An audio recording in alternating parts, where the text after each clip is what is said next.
Nice, ganda. Hiraya Manawari, sana may makadate ako ngayong February.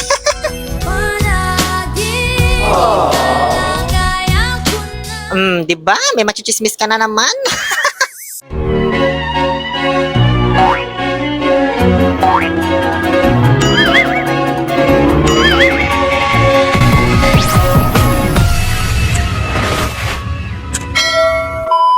Hello mga dipungal, mga impact at mga katokmol. For today's video ay ipapakita ko sa inyo kung paano nga ba ang buhay ng isang ulirang may bahay o asawa.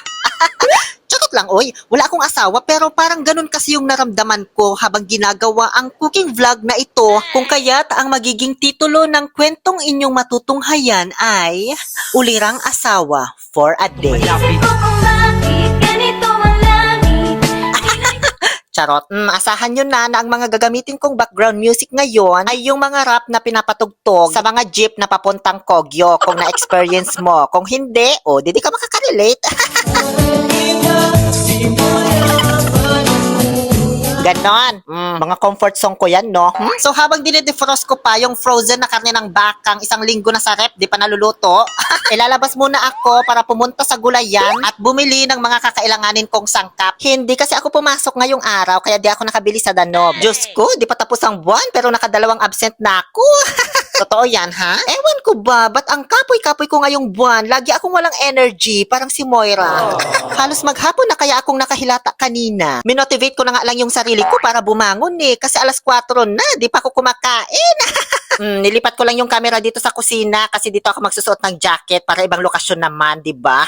Kalagitnaan na kasi ng taglamig guys, kaya ang hirap-hirap po talagang lumabas dito sa Saudi nang nakasando at shore. Naku, malulustay ka talaga, sinasabi ko sa iyo. O siya, alis na ako ha. Maiwan ko muna kayo dyan. Hanggang sa... yung cellphone ko pala yung naiwan ko. Mariosep. O diba? Mahangin pala ngayon sa labas. Buti naman talaga at nag-jacket ako. Kayang-kaya ko naman kasi talaga ang lamig dito sa Saudi kasi sanay na akong nanlalamig.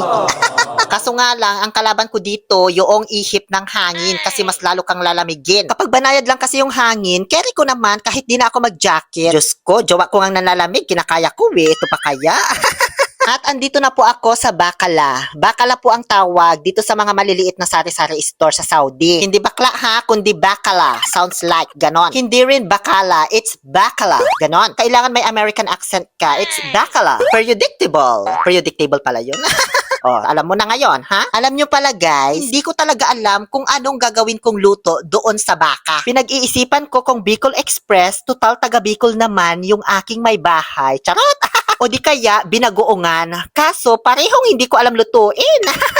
Kaya bahala na kung anong kalalabasan mamaya. Bumili lang akong talyong tsaka siling malalaki. So 5 real lang lahat ng presyo ng nabili ko Yun lang kasi may nyog naman na ako sa bahay. Yung hindi ko nagamit nung New Year. At ngayon nakauwi na ako. Pero lalabas ulit ako para i-shoot yung pagdating ko kunwari. Ganyan kasi yung totoong vlog. Hindi yung pagdating mo agad-agad. Naka-video na. Sino nag-set up ng camera sa loob? Molto? Niloloko nyo mga viewers nyo. Charot lang, oy. Ganun talaga pag nagbablog ka, para ka rin nagsushoot ng pelikula. So, unahin ko na yung nyog, kasi ito yung pinakamatagal sa lahat. Kukudkurin ko pa, pipigain pa, Diyos ko. Alam nyo guys, isa ito agad sa pagkakamali ko. Ba't ko sinunog? Medyo naiirita kasi ako dun sa mga buhok niya, guys. Kaya ayan, sinunog ko na lang. Pag kinakayod ko na kasi yung niyog, guys, sumasama siya, nalalaglag doon sa plato. Kaya ayan, sinilaban ko agad, ang gigil ako Kaso ito na nga yung kinalabasan. Nung pagbiyak ko nung buko, Diyos ko, humiwalay yung laman doon sa bao. Para tuloy ako magkukupra, sus Mariosep. Ganito pala yun, no? Yung prosesong ginagawa nila. Kaya pala sinusunog yun. Para madaling humiwalay yung laman sa bao. Syunga. Kaya ayan, lalo ako nahirapan magkudkod. Lalo tuloy akong natagalan kung kailan ako nagmamadali dahil pauwi na yung ka-roommate ko ng alas 6. Kailangan kasi nakaluto na ako pagdating niya para kakain na lang ang gagawin. Ganun kasi ang buhay may asawa, di ba? Kailangan pagdating ng mister mo, nakaluto ka na. Kasi pagod siya sa trabaho. Pero seriously guys, kaya ko din siya pinagluto kasi gusto ko rin talagang makabawi-bawi sa kanya. Kasi kapag alas 10 ng gabi yung uwian ko, pagdating ko sa bahay, may pagkain na siyang itinabi para sa akin. Yes, ganun siya kabait sa akin. Kaya inisip ko, ito naman na siguro ang tamang panahon para ako naman ang magsilbi sa kanya. magsilbi talaga. At ayan, dahil sa kakakuda ko, tapos ko na pala pigain yung unang gata, di ko na malayan. Ito na yung pangalawa. O, okay na yan. Itabi na natin. Ngayon naman ay hihiwain ko na yung dinofrost ko kaninang laman ng baka. Hiwain lang ng maninipis at maliliit kahit anong hugis. Ang mahalaga yung mabilis siya maluto kasi matigas ang laman ng baka kaya dapat manipis yung hiwa kasi hindi ko na siya pinakuluan. After hiwain ng maliliit, hugasan ng 20 times para mawala ng lasa. Charot, mga 3 beses lang naman. Pagkatapos ko hugasan ay minarinate ko ito sa paminta, asin at seasoning pero optional lang po ito ha. Trip ko lang, pampalipas oras habang hindi ko pa nahihiwa yung mga bawang sibuyas at luya. Pati na rin yung talong at sili. Ganyan yung gawing paghiwa sa talong, hatiin sa apat, tapos pak. Ganun lang. Ganyan naman sa sili. Pak, boom, chikap. Ngayon ay maghalungkat muna ako dito sa aking aparador ng mga bawang, sibuyas at luya. So ito na yung bawang, isang ulo. Ito naman na yung sibuyas. Ba't wala ako mahalungkat na luya? Diyos ko, wag nyo sabihin bababa na naman ako doon sa gulayan para bumili. Kaloka, sa lahat-lahat, yung luya pa talaga nakalimutan ko. Buti na laang may nahalungkat akong kaperaso doon sa rep. Di ko alam kung kanino, pero hayaan nyo na. Huwag na lang kayong maingay, palitan ko naman ito pag nakabili ako. Ba't pala sa Bisaya, no, ang tawag nila sa luya, luya.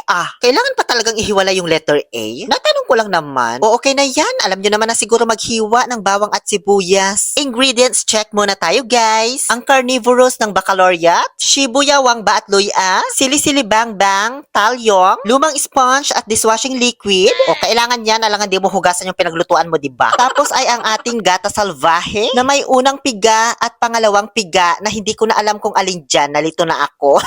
Simulan na natin ang cooking show. Ay, sandali lang. Dito ko na pala magagamit yung lumang sponge kasi madumi yung kalan. Baka mabasya ko. Kaya ayan, punas-punas muna para di naman nakakahiya sa inyo. Ngayon pa nahiya? Ang dami ko nang ginawang kalukuhan sa vlog. Diyos ko. So, simulan na natin ang pagluluto. Saglit na lang to, huwag kayo mag-alala. Unahin ng mantika malamang kasi magigisa ka. Tapos kapag uminit na, unahing ilaglag ang ano ba? Ilahat mo na dyan. Sabay-sabay na. Pare-pareho lang ng mga maluluto yan, Diyos ko. Alamin pa ba ng bituka mo yan? So, ganyan lang, haluin mo, tapos ilipat mo yung anggulo ng camera. O, diba? Ilaglag ang carnivorous, tapos i-stairway to heaven pa rin. Takpan hanggang sa mag-evaporate yung tubig. Saka ilagay na ang main ingredient natin, ang bagoong alamang na nabili ko kay Nathan. For only 10 realizations. Para sa mga gustong mag-order, huwag niyo ko i-message, di naman ako nagbebenta. Mabala pa ako. Charot lang, mag-comment lang kayo, bigay ko Facebook nila. Stairway to heaven ulit, tapos timplahan na ng paminta, asin at bechin nang naaayon sa kagustuhan mong lasa. Tapos ibuhos na yung pangalawang gata salvaje. O diba ang daming sabaw, nagsisilutangan yung mga karne? Nilaga kasi talaga yung iluluto natin, B. Charot, sinadya ko yan kasi yan yung paglulutuan ng ating karne hanggang sa tuluyang lumambot. At nung naramdaman kong mas malambot na siya kaysa sa balakang ko, habang sumasayaw ng ang puso ko'y nagdurugo, inilaglag ko na yung sili at kasunod na rin yan agad-agad yung talyong. At ang pinakahuli, yung unang gata salvaje. Tapos takpan, hayaang kumulo hanggang sa tuluyang maluto na yung mga gulay. Yun lang. Laglagan lang to ng mga ingredients kasi gano'n naman talaga ang totoong cooking vlog, diba? 1 to 3 minutes lang. Ewan ko ba, ba't hinahabaan ko para lang ma-entertain kayo? Siyempre, tinikman ko muna bago ko ipakain sa aking ka-roommate. Masarap, manamis-namis, maanghang-anghang, na magata-gata. Ayan, na-overcook ko pa yata. Nag-cellphone pa kasi ako eh. So, alam naman po nating lahat na kapag may asawa ka, normal lang yan na may kabit ka. Charot. Kaya bago pa dumating yung ka-roommate ko, dali-dali na akong nagsandok at nagbalot para ibigay ng pasikreto sa kabit ko. Char lang, oy. At dahil sa may kabit ako for a day, ang tugtugan natin ay... O siya, kunin mo na to at umalis ka na. Baka maabutan ka pa niya at mag-away pa kayo. Nagsasandok na ako ngayon ng kakainin namin dahil dumating na po yung ka-roommate ko. Nakaupo na sa lamesa. Diyos ko, kinabahan ako dun na. Buti na lang nagkasalisi sila. Segundo lang ang pagitan. Sus Mariosep. Paglabas ng kabit ko mayat maya. Dumating din siya agad. Charot. At ito na po ang aking napakabait na roommate na si Mark Kenneth Guerrilla. Tama ba? Unang araw pa namin O, di ba pangalan pa lang ang pogi na Mark Kenneth. Hindi Kenneth ha, Kenneth. Bibigkasin mo siya nung parang pag-pronounce ni Coco Martin sa letter S. Kenneth. Ganon. Masarap ba? O, di ba nasarapan siya? Hanggang sasabay na kaming kumain na parang magkaaway kasi tingnan nyo ang layo ng agwat namin sa isa't isa.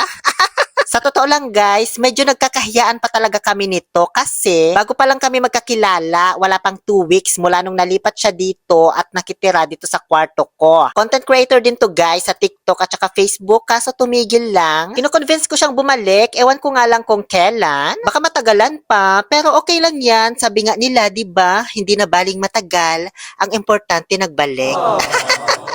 Charot. Yun lamang po. Maraming salamat sa panunood. Muli, ito po ang inyong Happy Pill Oliver Castro na nagsasabing, kung ang kagandahan ay nakamamatay, huwag kang mag-alala, mabubuhay ka.